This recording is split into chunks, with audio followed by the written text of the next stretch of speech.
ቾቻችን አድማጮቻችን እንደተለመደው የገባችሁ ላይክ በማድረግ ሌሎችን ወዳጆቻችንን ጋብዟቸው ላይክ የሚለውን በመጫን ማለት ነው። እናንተ ስትጫኑ እነሱ ኖቲፊኬሽኑን ይመለከቱታል ይገባሉ ማለት ነው። አልጎሪዝሙ ያሳያቸዋል። ስለዚህ ላይክ ማድረግ አትርሱ ተመልካቾቻችን አድማጮቻችን።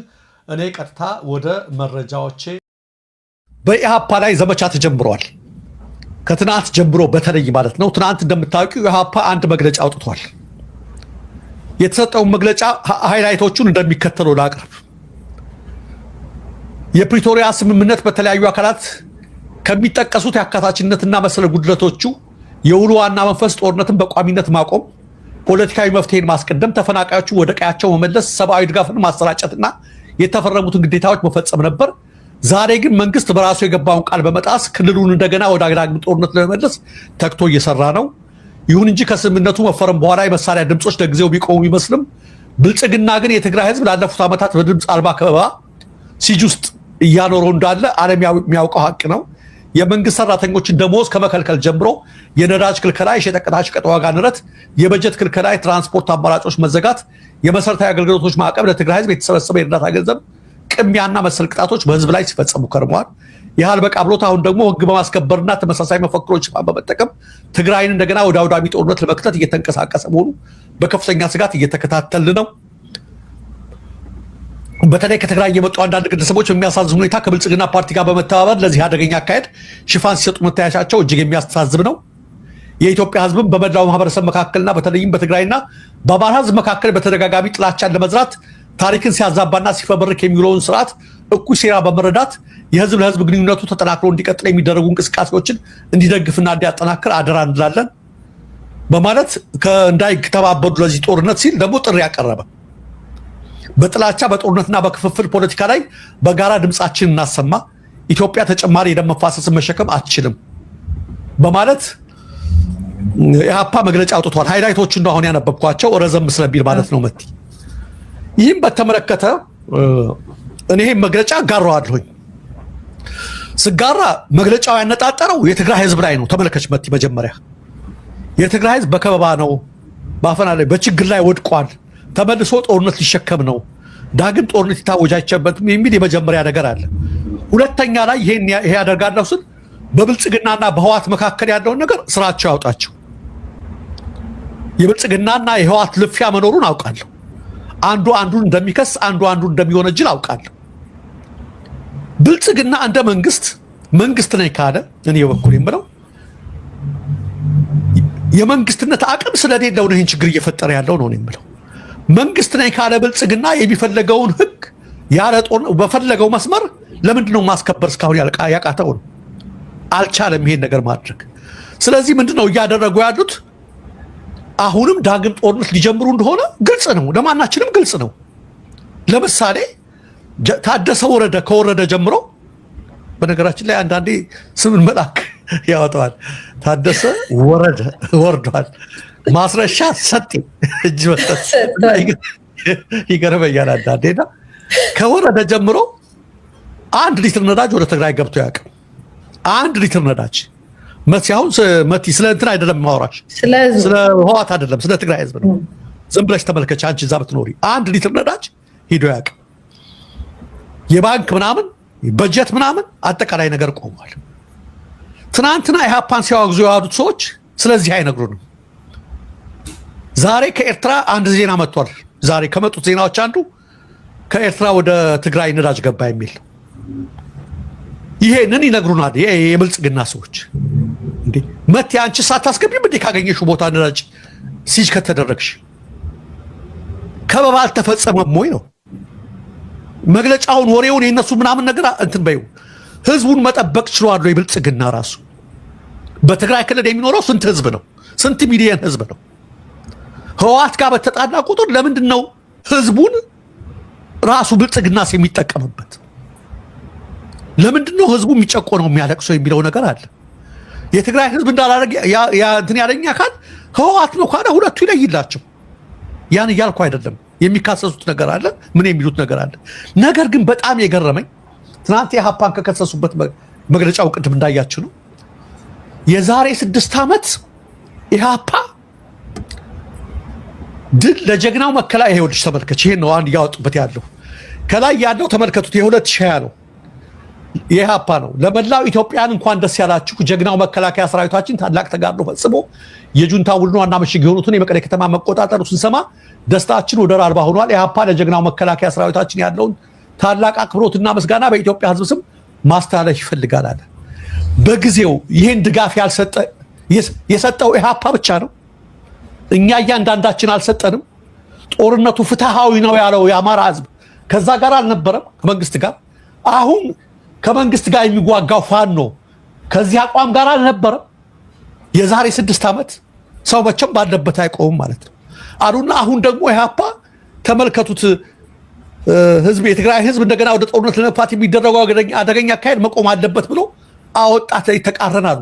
የዛሬ 6 ዓመት እናንተ ይሄን የለጠፋችሁት ጌታቸው ረዳ የት ነበር? እስኪ ልጠይቃችሁ። የዛሬ 6 ዓመት ጻድቃን የት ነበር? እስኪ እንደው መልሱልኝ። በኔ ሞት እንደው የነሱን ብቻ ሌላውን ተውት።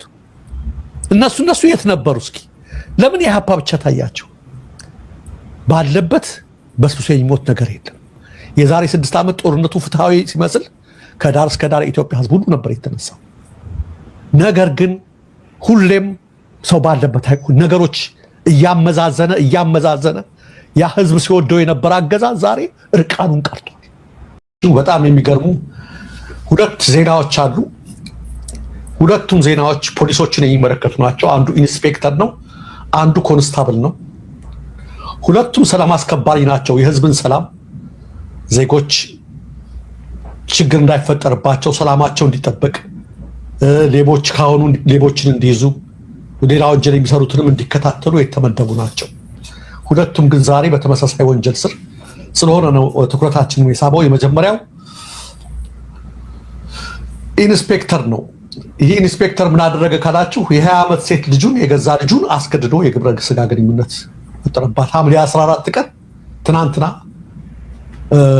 ምዕራብ አባያ ወረዳ ማለት ነው። እና ወዲያው ነው ፍርድ ቤቱ የፈረደበት በዕለቱ ምንም ሳያደርግ ማለት ነው። ፍርዱ በቂ ነው አይደለም የምንመለከተው ነው። በአባያ ወረዳ ብርብር ከተማ መንደር 7 ነዋሪ ሆነው ኢንስፔክተር ግርማ ጌታቸው ተመልካቾች፣ ኢንስፔክተሩ እንግዲህ ተመልከቱ፣ ግርማ ጌታቸው ይሄ ማለት ነው መቲ ፎቶ ላይ ያደረገችው ከወይዘሮ መስከረም ሙሉጌታ የተወለደችው እድሜዋ 20 ዓመት ከዛ ይደርሰ የሆነችው የ9ኛ ክፍል ተማሪዋን ማለት ነው መንግስት ባስታጠቀው ሽጉጥ በማስፈራራት ትናንት ነው ያደረገበት። ከምሽቱ 2 ሰዓት አካባቢ ቡና እያፈላች ባለችበት ከኋላ በመምጣት በጉልበት ወደ መኝታ ክፍል በማምራት የለበሰችውን ቀሚስ በግዳጅ በማስወለቅ ክብረ ንጽህናዋን በመክሰስ ከዛም በኋላ የግብረ ስጋ ግንኙነት በማድረግ ማለት ነው አድርጓል። ባሰማቸው የድረስልኝ ጥሪና የለቅሶ ጥሪ ጎረቤት መደፈሯን ሰምቶ አረጋግጧል። ለፖሊስ ጥቆማ በመስጠታቸው ነው በህግ የተያዘው። የደፈራት በ6 ነበር፣ ሐምሌ 6 ነበረ። ፍርዱ ተፋጥኖ በትናንትናው ዕለት በተከሳሹ ላይ 9 ዓመት ከ3 ወር ነው የተፈረደበት እና የምዕራብ አባያ ወረዳ ኮሚኒኬሽን ነው መረጃውን ያካፈለን። 9 ዓመት ከ3 ወር የገዛ ልጁን ነው እንግዲህ ተመልከቱ፣ ክብረ ንጽህናዋን በመጥሰስ የደፈራት። አንድ እኔ በኋላ ቆይ እንመጣበታለን። ለማንኛውም ይሄን ነገር ስለገረመኝ ነው። ሁለተኛው ተመሳሳይ ነገር ነው ወንጀሉ። ሌላው ደግሞ የ15 ዓመት ህፃን ቤተሰቦቿ ለቅሶ ቤት መሄዳቸውን በመከታተል ያጠናች ባለችበት ውስጥ ቤት ውስጥ ገብቶ የደፈረ የፖሊስ አባል እሱ ደግሞ ኮንስታብል ድምጽ ደር ኦኬ። ይሄ ደግሞ ኮንስታብል እንስሪዮስ ኩምሳ ይባላል። ሐምሌ 7 ቀን የአይዳ ወረዳ ሽፈቴ ቁጥር 2 ቀበሌ ነዋሪ የሆነችውን ምህረት ኮለሳ የተባለችውን የ15 ዓመት ህፃን ከቀኑ 6 ሰዓት አካባቢ ቤተሰቦቿ ለቅሶ ሰፈር መሄዳቸውን ተከትሎ ቤት ድረስ ዘልቆ በመግባት ትምህርቷን እያጠናች ባለችበት በር በመዝጋት በኃይል የደፈራ ሲሆን መራቢያ አካሏ ላይ ከፍተኛ ጉዳት በማድረስ ለከፍተኛ ጉዳት እንዳደረሳት ታውቋል በፖሊስ። ድርጊቱ የፈጸመው ፖሊስ ከተደፋሪው ቤት ፊት ለፊት ያለውን የኢትዮጵያ ብሔራዊ ምርጫ ቦርድ በደቡብ ኢትዮጵያ ክልል የአይዳ ልዩ ምርጫ ክልል ጽሕፈት ቤት በጊዜያዊነት እንዲጠብቅ ኃላፊነቱን ተሰጥቶ እዛ ጥበቃ ላይ በሆነበት ሰዓት ላይ ነው። የምርጫ ቦርድ ጽህፈት ቤትን እንዲጠብቅ የምርጫ ቦርድ ጽህፈት ቤት ከቤተሰቦቿ ቤት ፊት ለፊት ነው ከልጅቱ ጽህፈት ቤቱን እየጠበቀ እናትና አባቶቿ ወደ ለቅሶ ሲሄዱ ተመለከታቸው። ገብቶ ደፈራት። ይሄኛው ላይ ገና ፍርድ አልተያያዘም። የአይዳ ወረዳ ፖሊስ በቁጥጥር ስር አውሎት ምርመራው እንደቀጠለ ነው ይላል።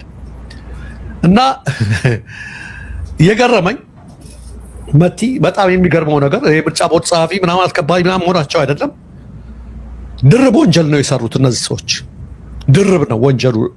አንደኛው ድርብ የሚሆነው ለምንድን ነው? ህግ አስከባሪ ናቸው። አንደኛው የደፈሩት ነው። መድፈር ወንጀል ነው ለማናቸውም ዜጋ። ማንም ዜጋ ቢደፍር ተመሳሳይ ቅጣት በህጉ የተቀመጠው ነገር። የፍትህና የህግ አስከባሪ አካላት ግን በዚህ ወንጀል ሲገኙ ድርብ ይሆናል። እንዲህ አይነት ወንጀሎችን ለመከላከል የሰለጠኑ የተመረቁ ቃለ ምህላ የፈጸሙ የፖሊስ አባላት ራሳቸው ደፋሪዎች ሆነው በሚገኙበት ሰዓት ላይ ወንጀሉ ይከብዳል ማለት ነው። አንዲት ልጅ ቲክቶክ ሰርታ እያለቀሰች ስትናገር ሰማሁት።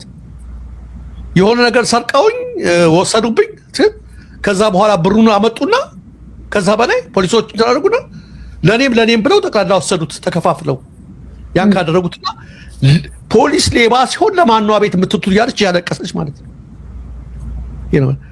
የህብረተሰብን ሰላም ለማስጠበቅ የሚመደብ ፖሊስ ሌባ ከሆነ ሴት ደፋሪ ከሆነ የደፈሩት ያንደኛውማ ድርብ ነው፣ የገዛ ልጁን ጭምር ነው ሶስተኛ ወንጀል የደፈረው። ይሄ ሁሉ እንዲህ አይነት ዘግናኝ ወንጀል የሚፈጽሙ ከሆነ ምን ተስፋ ነው ያለን ማለት ነው?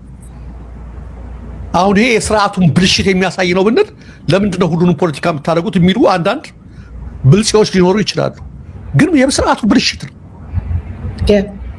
አብዛኞቹ ይገርምሻል፣ በዚህ ሰሞን ይሄ ፖሊሶች ምናምን የሚሰሩት ወንጀል እንደ ጉድ እየወጣ ነው። እናውቃለን። በቂ ደሞዝ የላቸውም፣ ምንጮቻቸውም። ስለዚህ ሁሉም ተያይዘው ወደ ምን ገብቷል? ወደ ስርዓት አልበኝነት፣ ወደ ህገ ወጥነት ገብቷል ማለት ነው። የአሳ ግማቱ ካናቱ ነው። ስለዚህ ማን ነው አሁን ህብረተሰቡ ምንድን ነው የሚጠብቀኝ ነው የሚለው? የሆነ ነገር ቢሆን ማን ነው የሚያመለክተው የሚለው ነው። እና እጅግ ዘግናኝ ወንጀል ነው እየተፈጸመ ያለው።